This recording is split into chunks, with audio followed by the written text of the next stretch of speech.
It's all about understanding behavior, right? And motivation. And what do we face as people who are trying to communicate about these changing technologies? So I'm here today to talk about communicating and emerging technologies. So you need to tell a story. And I have up here my avatar. I have an avatar, 3D Felicissimo. 3D as in 3D. I am Dr. Donna Davis, so my initials are 3D, and I work in a 3D world. I work with and study embodiment in virtual worlds for people who have disabilities, who may be able to represent themselves in any fashion in a virtual world. And what does that mean to us as we think about community and work and life? And yet, when I talk about avatars, so very frequently, this is kind of the response I get. It's, what is virtual reality? Or virtual reality, isn't that escape place where people go who don't want a real life? I hear that a lot. And as we think about emerging technologies, and we see virtual reality in marketing all of the time now, where you think maybe it's hit mainstream, I still find very deep resistance to the idea of VR and AR and blended realities. But your table has now been set. You've just spent the last couple of days talking about these emerging technologies, autonomous vehicles, e-commerce, the sharing economy, and how this is disrupting what I write up here, the comforts of our current truths. I think it's really important that we think about humans and where we come from when we think about change. Change sometimes is absolutely necessary, but there will always be resistance because some people find great deal of comfort in their truth. They're so resistant to change, they're terrified of it. So as we think about that, in these last 2 days, I actually took this from the website, the Urbanism Next website, because I thought, what a perfect picture. That crowd is just so excited. I'm going to say guest concert or sport event. But do you feel a little bit more evangelical after the last 2 days? I actually loved the photograph of the sad and the happy. Are you terrified? Or are you really excited to go back and take this work to the people that you work with, to the people that you need to work with that maybe you haven't been working with yet? So with that in mind, I want you to think about what the people that you want to reach are not only thinking, but what they're feeling. Because what we think isn't necessarily always in alignment with what we feel, right? And feeling typically trumps thinking. We can be really logical and then we get emotional and logic goes out the window. And you're dealing with issues that for some people are very emotional issues. So how do you communicate in a time of extraordinary change where you're dealing with technologies that have the potential to wipe out an entire workforce as we worry about or think about what happens to all those people who are driving for a living? Or it's going to change the workforce. And will there be more online work? What's going to happen with e-commerce? What does it mean to the future of us as human beings and as us as communities? And how do you tell your story in a way that people are willing to get on that journey with you as opposed to against you? So hopefully these are not autonomous vehicles, but we use the term race in communication as we build communication plans. And race means research, action planning, communications, and evaluation. And certainly we're dealing with a race for emotion, a race for endorsement, a race for how do you get people on board, and while we're racing the clock at the same time with these changes that are coming, whether people are ready or not. So it's up to us to be ready. I've got about 20 minutes to do what normally takes 10 weeks. So I'm kind of flying through some of these things. I could spend a full day on this one slide, which comes from Spitfire Strategies in San Francisco. As you think about your research, one of the first things you have to do, of course, is research the issue. What is the problem? What is the opportunity? How do you define yourself? But more importantly, how are you also defining and understanding your audiences? And audiences have a certain worldview. They have badges and titles, and my heavens, have we seen badges and titles in the last few months as you think about Time's Up and Me Too and Black Lives Matter. And those are the badges that people wear that create an identity that says, this is who I am, this is what I stand for. Movements have begun that have been long dormant but bubbling. So what are the badges that people are going to be wearing that you need to be thinking about as you're trying to communicate the story of your technology, the story of your research, the story of your organization, and the impacts of what's coming with autonomous vehicles, e-commerce, and all of these changes in technology? Polarization, we've never known it more. Know that we have. There was a civil war. But we live in polarized times where people feel very extremely in opposition. How do you take a polarized culture and find a common ground? Or at least start a dialogue where people are willing to have a conversation instead of yell? It's a difficult time, so thinking about polarization, thinking about implicit bias and what people are thinking, even our own implicit biases. There's a room full of people here right now who are very intelligent.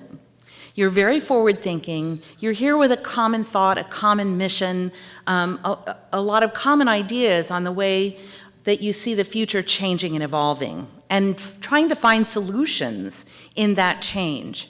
But with that, do we come with an implicit bias that this is really good or that this is really scary? Do we come with an implicit bias? And it's so important. Because I work with people with disabilities, I'm constantly reminded of my own implicit bias. I am Pollyanna. I do wear, actually, typically rose-colored glasses.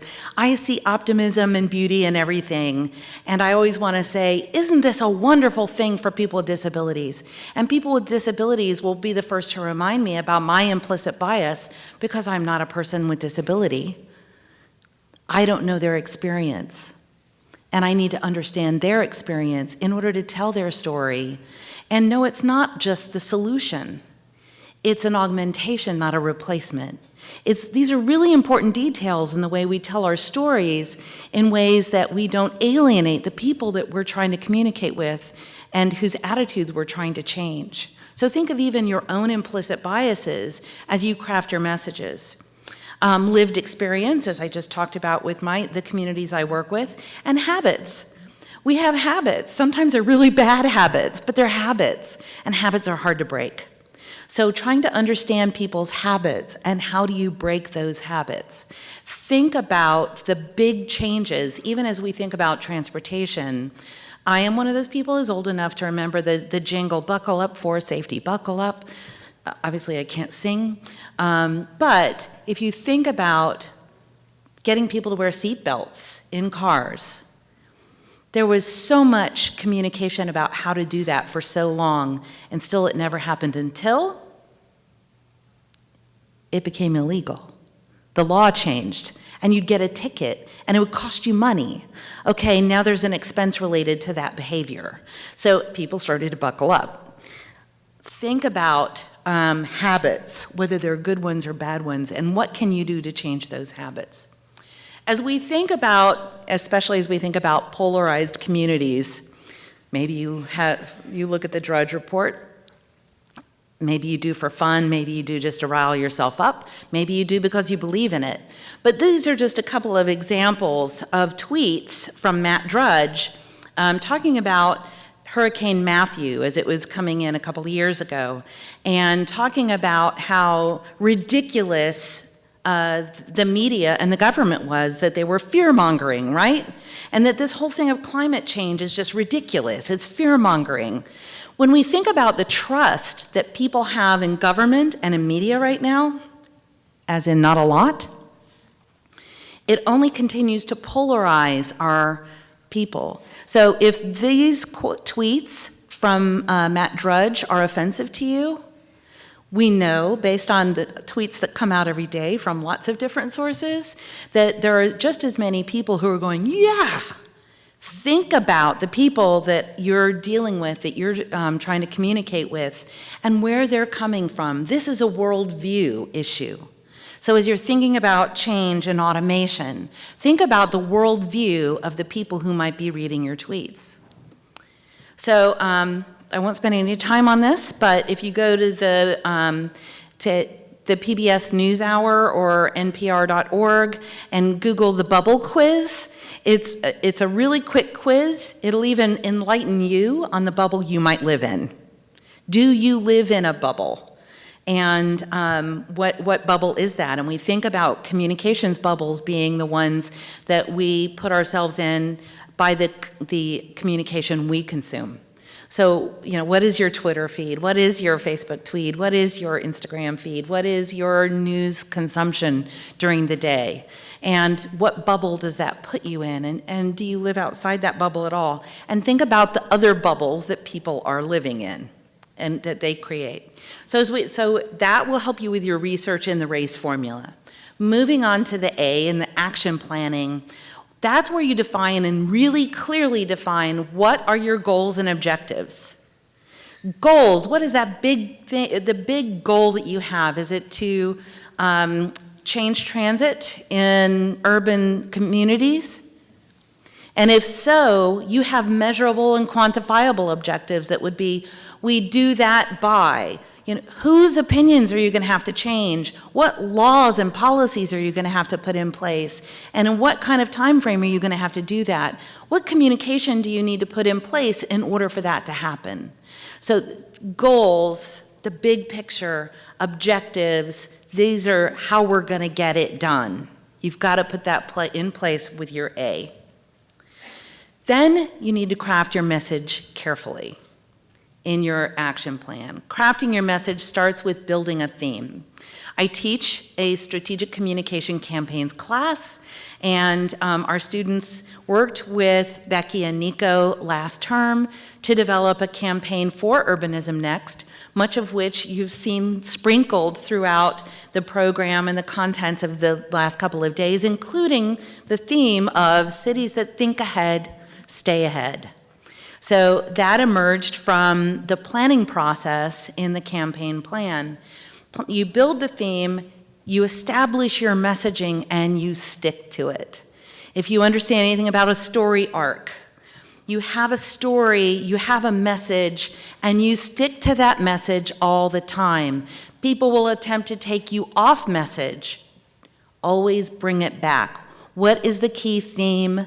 Remembering what are your goals and objectives, what are the key message frames, and again, this is another one that I could spend a full week on, but I've got a resource at the end that will provide you with some free content that can help you develop out these ideas once you go back to your offices. But create that message and stick with it. And then key to that is also identify your messengers. Who's going to tell your story? I cannot be the representative of the people in my disability community, because if I go and talk to other people with disabilities, and as you hear about access and vulnerable populations, who are the people from within those communities who can become your messengers? Think about the people you're trying to impact, and how do you find somebody that's a trusted messenger from within those communities who can help tell your story as one of them? As opposed to, if I walk in the room and they go, I had a friend who put a thing out yesterday that she was leaving Facebook, and she put up there a meme that went across the internet yesterday that said, I don't know why people bother going to college, all they do, or spend time at college, all they do is produce idiots. That's a worldview, right? There is a group of people out there who truly, truly believe that, and that message is being reinforced by certain populations. So I must be a big idiot, and I'm spreading the idiocy. And if I walk into a room of people who feel that way, they're not going to hear a word I say. How do I find the right messenger who they're going to trust when they speak? C in the race part of the communication plan is developing your strategies and tactics. That's the communications piece of your race formula. So what are your strategies and tactics? How much of that is going to be political communication and advocacy? How much of that is going to be a social strategy? And of course, are you going to use VR? I hope we do. We're working on a project right now where we're trying to look at virtual and augmented reality as a time machine. So as we tell stories of when people don't really see it or get it, and I've worked with clients in the past who I would have to develop a fully developed visual tool before they could understand what it was I was trying to describe to them. Some people just don't have it in them to be able to see what you're talking about. If they can't see what we're talking about when we're talking about these kinds of changes, if we put them in that world where they can't help but see it, can we tell the story then?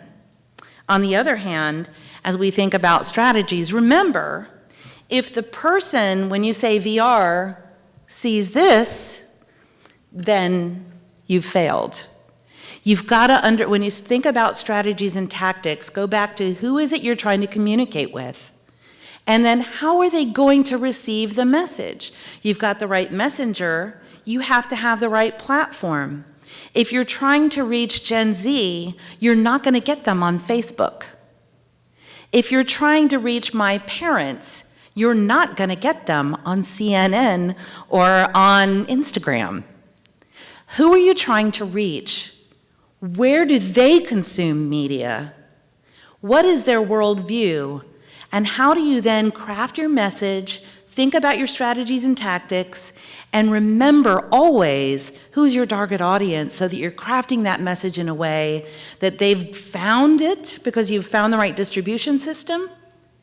They're consuming it because the message resonates with them. So maybe it's because they live on an icy butte and they can't get to the grocery store. Maybe they're homebound and can't get to the grocery store.